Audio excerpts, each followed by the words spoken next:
വെടിനിർത്തൽ കരാറിൽ ചൈന നിർണായക പങ്ക് വഹിച്ചോ? ഇറാൻ സമാധാന ചർച്ചകളിൽ ചൈനയുടെ ഇടപെടലുണ്ട് എന്ന വെളിപ്പെടുത്തലാണ് ഇപ്പോൾ പ്രസിഡന്റ് ഡൊണാൾഡ് ട്രംപ് നടത്തിയിരിക്കുന്നത്.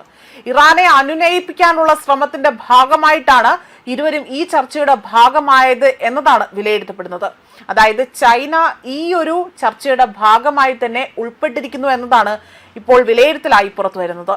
ഇതിനു മുൻപും ചൈന പല രീതിയിലും ഇടപെടലുകൾ നടത്തിയിട്ടുണ്ടെങ്കിൽ പോലും അതൊന്നും ഫലവത്തായില്ല എന്നത്. അത് മാത്രമല്ല, പല കപ്പലുകൾ പോലും ഹോർമൂസ് കടന്നുകൊണ്ട് ചൈനയിലേക്ക് സഞ്ചരിച്ചതായും ഇവിടെ എടുത്തു പറയേണ്ടതാണ്. ഇറാനെ സമാധാന ചർച്ചയ്ക്ക് അനുനയിപ്പിക്കാൻ ചൈന നിർണായക പങ്ക് വഹിച്ചിട്ടുണ്ടോ എന്ന അന്താരാഷ്ട്ര മാധ്യമങ്ങളുടെ ചോദ്യത്തിന് ഉത്തരം നൽകവെയാണ് ട്രംപ് ആകട്ടെ അതെ, തനിക്ക് ലഭിച്ച വിവരത്തിന്റെ അടിസ്ഥാനത്തിൽ ഈ ഒരു രീതിയിൽ ചൈന വ്യക്തമായ പങ്ക് വഹിച്ചതായി തന്നെ ട്രംപ് ഇവിടെ വ്യക്തമാക്കുന്നത്. പശ്ചിമേഷ്യയിലെ യുദ്ധം ആഗോള സമ്പദ് വ്യവസ്ഥയെയും ഊർജ്ജ സുരക്ഷയെയും രോക്ഷകരമായി തന്നെ ബാധിക്കുന്നത് അത് ചൂണ്ടിക്കാട്ടി സംഘർഷത്തിൽ ചൈന മുൻപ് ആശങ്ക പ്രകടിപ്പിച്ച് രംഗത്ത് വന്നിരുന്നു. ഈ യുദ്ധം അനാവശ്യമാണ് എന്നും ഇത് അവസാനിപ്പിക്കാൻ എല്ലാ കക്ഷികളും ആത്മാർത്ഥത കാണിക്കണമെന്ന് ചൈനീസ് വിദേശകാര്യ മന്ത്രാലയത്തിന്റെ വക്താവ് മാവോ നിങ് ആവശ്യപ്പെടുകയും ചെയ്തിരുന്നു.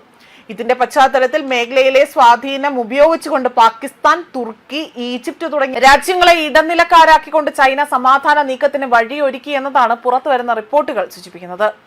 അതേസമയം ഇറാന്റെ ഏറ്റവും വലിയ വ്യാപാര പങ്കാളിയായ ചൈനയാകട്ടെ ചർച്ചകളുടെ ഓരോ ഘട്ടത്തിലും ടെഹ്റാനുമായി നേരിട്ട് ബന്ധപ്പെട്ടിരുന്നതായി തന്നെ ഇറാൻ വ്യക്തമാക്കിയിട്ടുണ്ട്. അമേരിക്കയുടെ സൈനിക നടപടിയുടെ സമയപരിധി അവസാനിപ്പിക്കാൻ 1 മണിക്കൂർ മാത്രം ബാക്കി നിൽക്കെ തന്നെ പാകിസ്ഥാൻ മുന്നോട്ട് വെച്ച വെടിനിർത്തൽ നിർദ്ദേശം അംഗീകരിക്കാൻ ഇറാനെ പ്രേരിപ്പിച്ചത് ചൈനയുടെ ഇടപെടലാണ് എന്നതാണ് ഇറാനിയൻ ഉദ്യോഗസ്ഥർ വെളിപ്പെടുത്തിയതായി തന്നെ വ്യക്തമാക്കുന്നത്. അതേസമയം സംഘർഷം അവസാനിപ്പിക്കുന്നതിനായി 10 നിർദ്ദേശങ്ങളടക്കിയ പദ്ധതിയാണ് ഇറാൻ മുന്നോട്ട് വെച്ചിരിക്കുന്നത്. തങ്ങളുടെ യുറേനിയം സമ്പുഷ്ടീകരണ പരിപാടിക്ക് അമേരിക്ക അംഗീകാരം നൽകുക, ഇറാനുമേൽ ഏർപ്പെടുത്തിയിരിക്കുന്ന എല്ലാ ഉപരോധങ്ങളും നീക്കം ചെയ്യുക എന്നിവയാണ് ഇതിലെ പ്രധാന നിബന്ധനകൾ. കൂടാതെ തന്നെ ഹോർമൂസ് കടലിടുക്കിന്റെ നിയന്ത്രണം ഇറാന്റെ കൈവശമായിരിക്കണമെന്നും മിഡിൽ ഈസ്റ്റിൽ നിന്ന് അമേരിക്കൻ സൈന്യം പിന്മാറണമെന്നും ഇറാനെതിരായുള്ള ആക്രമണങ്ങൾ അവസാനിപ്പിക്കണമെന്നും മരവിപ്പിച്ച ആസ്തികൾ വിട്ടു നൽകണം തുടങ്ങിയ ആവശ്യങ്ങളും ഇതിൽ ഉന്നയിച്ചിട്ടുണ്ട്. സമാധാന ചർച്ചകൾ ഐക്യരാഷ്ട്രസഭയുടെ സുരക്ഷാ സമിതി പ്രമേയത്തിന്റെ അടിസ്ഥാനത്തിലായിരിക്കുമെന്നും ഇറാൻ ഇവിടെ ആവശ്യപ്പെടുന്നു. അതുപോലെ തന്നെ ഇരു രാജ്യങ്ങളും തമ്മിലുള്ള ഔദ്യോഗിക ചർച്ചകൾ ഏപ്രിൽ 11 പാകിസ്ഥാൻ തലസ്ഥാനമായ ഇസ്ലാമാബാദിൽ ആരംഭിക്കും. ഇരു രാജ്യങ്ങളുടെയും പ്രതിനിധികൾക്ക് പാകിസ്ഥാൻ ആതിഥേയത്വം വഹിക്കുമെന്നാണ് ഷെഹബാസ് ഷെരീഫ് അറിയിച്ചിരിക്കുന്നത്.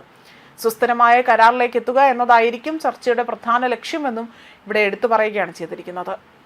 ന്യൂസ് ഡെസ്ക് കർമ്മ ന്യൂസ്.